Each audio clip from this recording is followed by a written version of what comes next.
सबसे पहले हम आज के कंटेंट के बारे में डिस्कस कर लेते हैं कि कौन कौन सा टॉपिक हम डिस्कस करेंगे।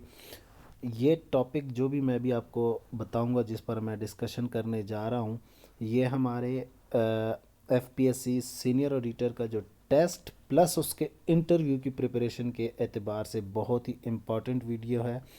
इसको गौर से सुनिएगा, लाजमी आपको ये फ़ायदा देगी आपके इंटरव्यू में भी और आपके टेस्ट प्रिपरेशन में भी।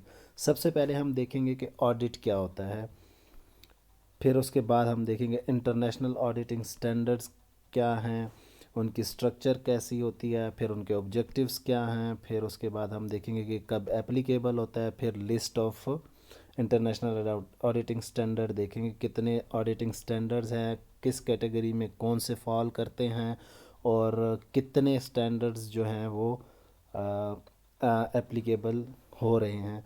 तो ये सारी चीज़ें जो हैं इंटरव्यू में भी आपसे इसके बारे में पूछा जा सकता है और हो सकता है टेस्ट में भी आपसे पूछ ले कि कौन सा स्टैंडर्ड, यानी मिसाल आपको कह दे कि स्टैंडर्ड 700 कौन सा स्टैंडर्ड होता है ऑडिटिंग स्टैंडर्ड, तो वो आपको अगर पता होगा तो आप अपने मल्टीपल चॉइस क्वेश्चन जो भी आया होगा उसको सेलेक्ट एक्यूरेटली कर सकते हैं।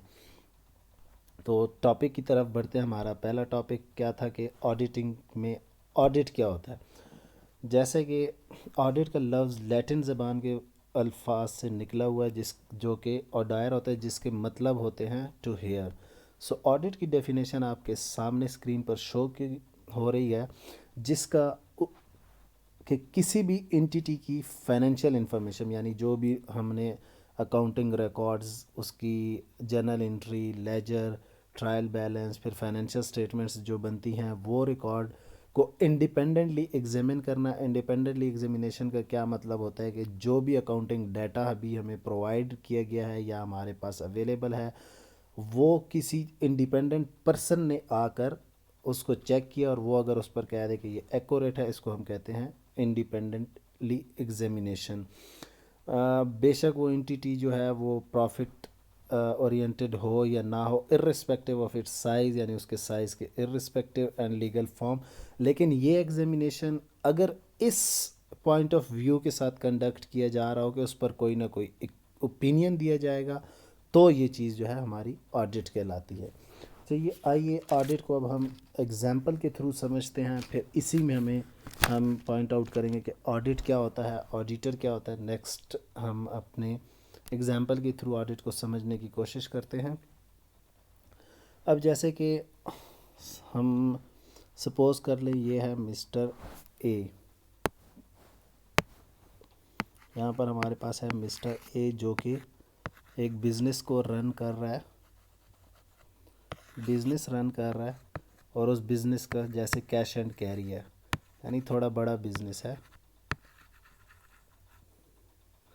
कैश एंड कैरी का बिज़नेस मिस्टर ए रन कर रहा है और ये सोलली इसको, यानी सोल प्रोपराइटर के तौर पर इसको रन कर रहे हैं इस बिज़नेस को। तो जाहिर सी बात है, जब मैं सोल प्रोपराइटर की बात करता हूँ तो इसमें मतलब है कि इसने सारा पैसा खुद ही इन्वॉल्व किया, इसके प्रॉफिट लॉस जो भी होगा उन सब का ज़िम्मेदार ये खुद ही होगा। तो यानी उसने काफ़ी सारा पैसा इसमें इन्वेस्ट किया होगा। तो जब भी कोई बिज़नेस स्टार्ट को कैश एंड कैरी का बिज़नेस मिस्टर ए ने स्टार्ट किया होगा तो उसमें सबसे पहले परचेजेज़ होती हैं उसके लिए, यानी इन्वेस्टमेंट में परचेजेज़ होंगी। फिर वो परचेजेज़ होकर स्टॉक आया होगा उसके पास, उसने उसको स्टॉक किया होगा अपने गोदाम में या जिधर कैश एंड कैरी उसने बनाया है वहाँ पर, और फिर उनको सेल किया जा रहा होगा। तो इन सब चीज़ों के लिए काफ़ी सारी इन्वेस्टमेंट सोल प्रोपराइटरशिप ने की होगी। लेकिन अब बिज़नेस जब हो रहा है और इसको पता चल जाए कि यार मेरे बिज़नेस में जो है वो लॉस होता जा रहा है, तो अब वो ये उसको लॉस हो रहा है, वो अब इसको फाइंड आउट करना चाह रहा है कि मुझे लॉस क्यों हो रहा है, क्या वजह है जिसकी वजह से लॉस हो रहा है। क्योंकि गुड्स को पहले परचेज़ किया है फिर सेल किया जाता है और इसमें कैश या चेक के थ्रू ट्रांजैक्शन जो है वो इन्वॉल्व होती है। कैश के थ्रू और चेक के थ्रू, चेक के थ्रू अगर ट्रांजैक्शन हो रही हो, सेल और परचेजेस हो रही हो, तो इसको आइडेंटिफाई करना थोड़ा सा इजी होता है, इजी टू आइडेंटिफाई, जबकि कैश के थ्रू अगर हो रही हो तो ये डिफ़िकल्ट टू आइडेंटिफाई होता है।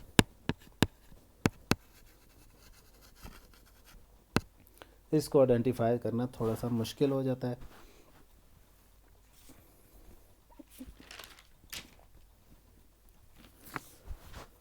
अब उसने क्या किया कि इसी बिज़नेस में कुछ एम्प्लॉयज़ को भी हायर किया हुआ है। इन्हीं एम्प्लॉयज़ में से उसने एक अकाउंटेंट भी हायर किया हुआ है, एक अकाउंटेंट को भी हायर किया हुआ है। और यही अकाउंटेंट जो है सारे का सारा काम खुद ही कर रहा होता है। तो क्या कहते हैं कि मिसाल अगर ये सेल भी देख रहा हो, परचेजेस भी देख रहा हो, फिर स्टॉकिंग भी कर रहा हो,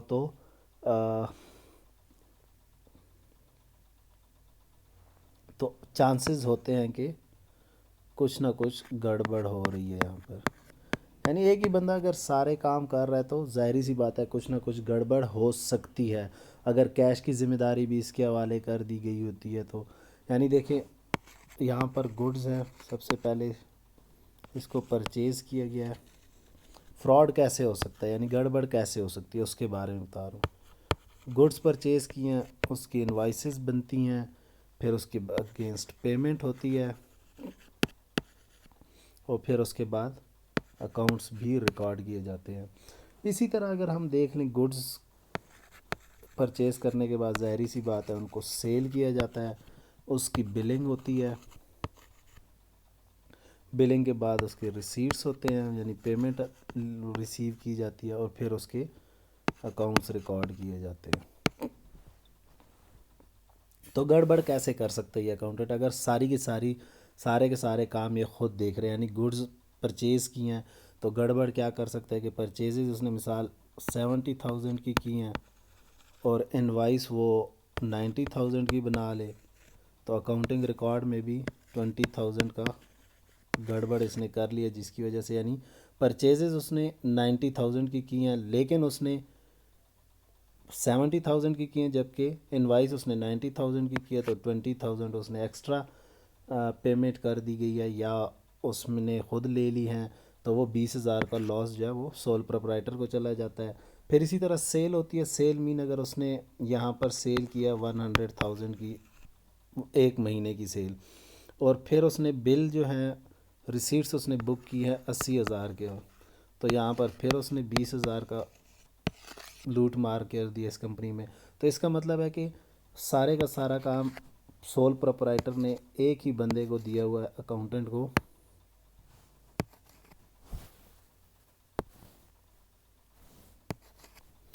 एक ही बंदे को, ये सोल प्रोप्राइटर ने एक ही बंदे को सारा का सारा काम दिया हुआ है, तो वो गड़बड़ कर सकते हैं इन चीज़ों में।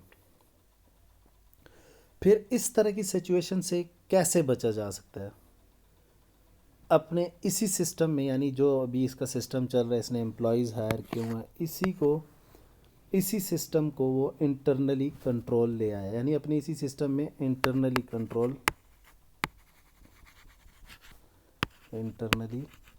कंट्रोल सिस्टम को अडॉप्ट कर ले, इंटरनली कैसे अडॉप्ट कर ले कि पहले भी ये बिज़नेस जब हो रहा है इसमें परचेजेस भी हो रही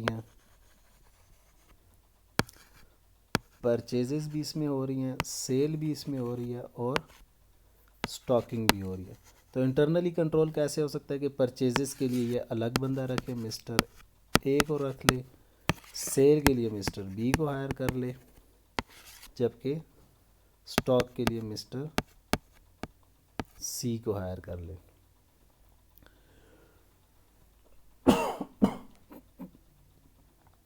अब ये तीनों बंदे अलग अलग हुए, अकाउंट्स का अलग बंदा इसने रखा हुआ है ऑलरेडी।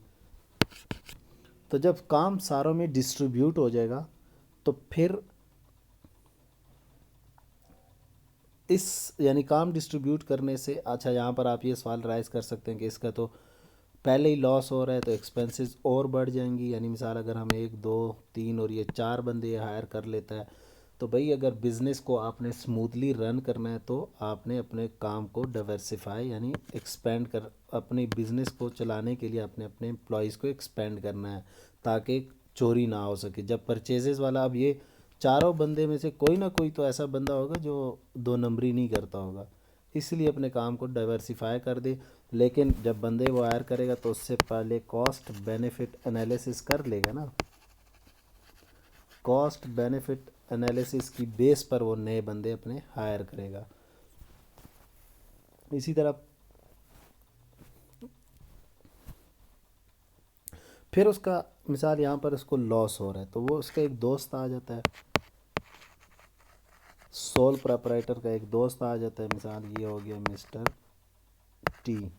वो इसको कह रहे हैं कि अगर तुझे लॉस ही हो रहा है और तूने अपने एम्प्लॉयज़ भी एक्सपेंड कर दिए हैं तो तू क्यों नहीं अपने बुक्स ऑफ अकाउंट्स जो मेंटेन हो रही हैं उसको किसी बाहर के बंदे से चेक करवा ले,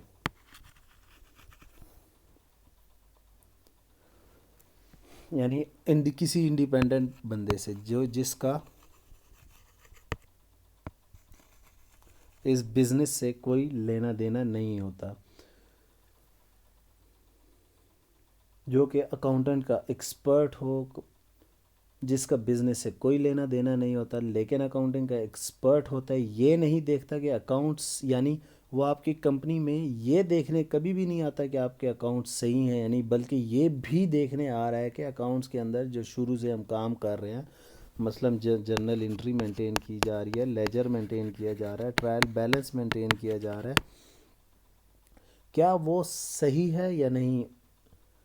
यहाँ तक जो काम होता है ये एक अकाउंटेंट का काम होता है। इसके बाद जो फाइनेंशियल स्टेटमेंट्स बनती हैं, ट्रायल बैलेंस, ट्रेडिंग अकाउंट बनता है और प्रॉफिट एंड लॉस अकाउंट बनता है, वो सीनियर अकाउंटेंट का काम होता है। यानी वो कहता है आप इस चीज़ों को आप चेक करवा लें। फिर वो क्या करता है कि जब वो किसी बाहर वाले थर्ड पार्टी को हायर करके आ जाता है कि भाई आके हमारे अकाउंट्स को एग्जामिन कर, तो वो जब एग्जामिन करने आता है, अभी मेरे पास मैं एक और इसमें स्लाइड ऐड कर देता हूँ।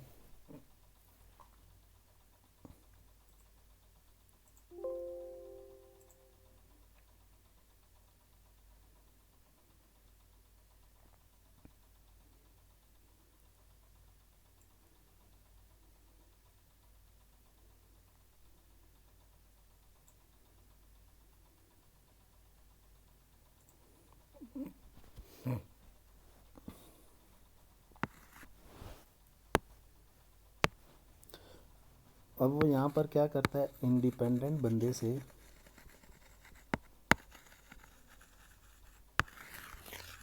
अपने बुक्स ऑफ अकाउंट्स को, एक इंडिपेंडेंट बंदे से अपने बुक्स ऑफ अकाउंट्स को वो एग्जामिन करना शुरू करवा देता है।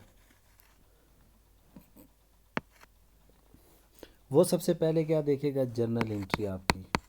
जर्नल एंट्री किस तरह, क्या मतलब, जर्नल एंट्री जो हम करते हैं यानी फाइनेंशियल ट्रांजैक्शंस को रिकॉर्ड किया जाता है।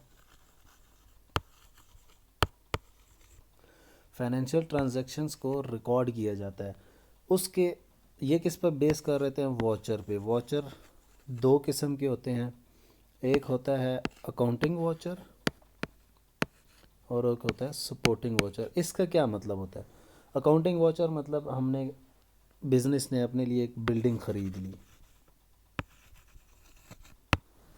परचेज्ड बिल्डिंग,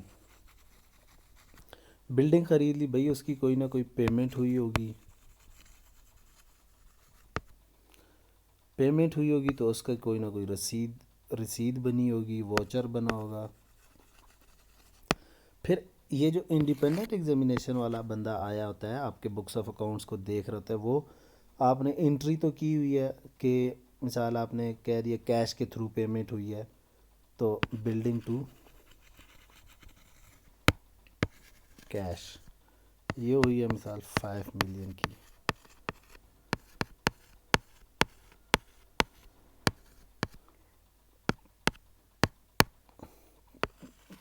अब ये जो चीज़ है ये आपकी कहलाती है अकाउंटिंग वॉचर। लेकिन इसके साथ वो ठीक है, आपका अकाउंटिंग वॉचर वो चेक कर लेगा, वो कहेगा सही है, लेकिन इसके साथ आपने जब एंट्री की हुई है इसकी, जब आप हार्ड फॉर्म में प्रिंट आउट निकालेंगे तो उसके साथ ये सपोर्टिंग डॉक्यूमेंट जो आपने पेमेंट की है उस पर किसी बंदे की रिसीविंग होगी, या किसी बंदे की, या इस बिल्डिंग के अगेंस्ट कोई ना कोई डॉक्यूमेंट्स होंगे। तो इस चीज़ को वो देखता है कि भाई ये जो बंदा ने एंट्री की है इसकी सपोर्टिंग डॉक्यूमेंट्स अवेलेबल हैं या नहीं, उसके बाद वो उस पर अपने ओपिनियन को एक्सप्रेस करेगा। यानी ये चीज़ें वो देखता है अपने एविडेंस के लिए कि भाई ये जो अकाउंट्स रिकॉर्ड कर रहा है ये सही भी हैं या नहीं। जो लॉस शो हो रहा है प्रॉफिट एंड लॉस अकाउंट में उसको चेक करने के लिए, तो भाई ये लॉस क्यों शो हो रहा है।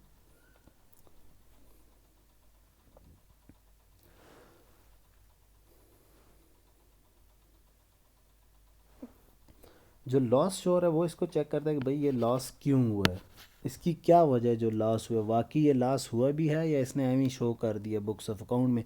क्योंकि कैलकुलेशन में तो ये शो हो रहा होता है, लेकिन ये सही भी है या नहीं इस चीज़ को वो चेक कर रहा होता है। कुछ जगहों पर ऐसे होता है कि बंदे ने, यानी कुछ बुक्स ऑफ अकाउंट में मिसलिनियस एक्सपेंस में कुछ डाल लेते हैं कि भाई ये मिसलिनियस एक्सपेंसेस हैं, तो वो कहता है भाई ये मिसलिनियस एक्सपेंसेस की आपने एंट्री तो की हुई है, लेकिन किस चीज़ के मिसलिनियस एक्सपेंसेस हैं, किसके अगेंस्ट किए हैं, इसके सपोर्टिंग डॉक्यूमेंट्स किधर हैं। अगर सपोर्टिंग डॉक्यूमेंट्स अवेलेबल हैं तो वो कहता है बुक्स ऑफ अकाउंट करेक्ट है, और अगर सपोर्टिंग डॉक्यूमेंट्स अवेलेबल नहीं है तो यहाँ पर कोई ना कोई गड़बड़ होती है। तो इस एक्टिविटी को परफॉर्म करने वाले को, यानी ये जो इंडिपेंडेंट पर्सन होता है, इस एक्टिविटी को परफॉर्म करने वाले को हम ऑडिटर कहते हैं।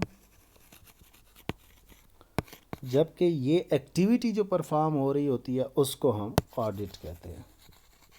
तो ये थी ऑडिट और ऑडिटर की कहानी कि ऑडिट क्या होता है और ऑडिटर क्या होता है।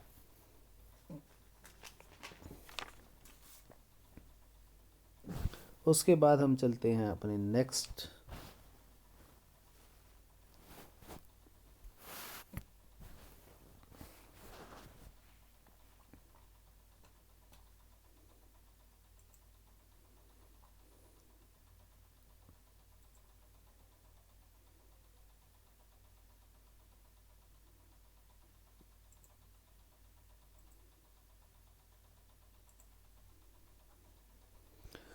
Structure of IS international accounting standards क्या होते हैं।